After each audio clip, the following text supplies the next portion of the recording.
Everyone, it's Lane from LA Photography, and I am actually currently in the undecorated Fairy Princess Garden, although you can see some of the decorations left there.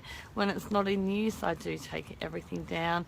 But the reason that I'm actually here is, if anyone notices anything about my work, is I do some compositing. I do add in some fake backgrounds and all that type of thing, but I generally and more often than not use stock images instead of my own. Now, if you are entering work into awards, which I'm now starting to do, one of the first things is that all elements must be created by you and photographed by you. So I am actually out here to start taking some images, because it is my goal to create at least one beautiful painterly looking photograph.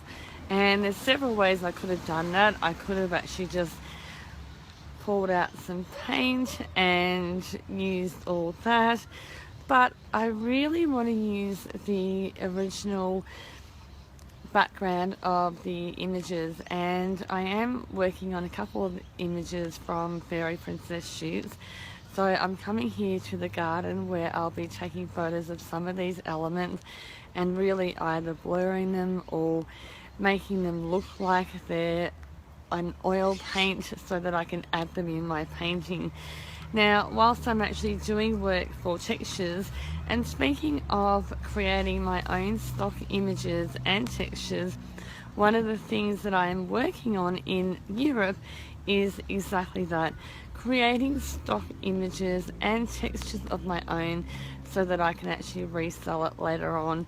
And I'll be preparing a section on the website so I can do just that, but that's not ready.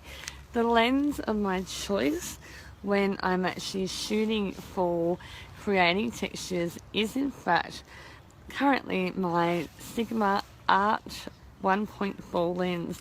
The reason that I actually love using this lens is because when you're actually out shooting, it creates some incredible bokeh. Being an art lens, it really does create a really dreamy kind of an art effect. So that's why this is actually my choice of lens when I'm out creating textures. So that is my goal for this afternoon, is creating some oily type looking textures so that I can add them into my photographs and create the composite that I want, making it look like an oily painterly effect. And I'll post the results later on. Thanks for watching.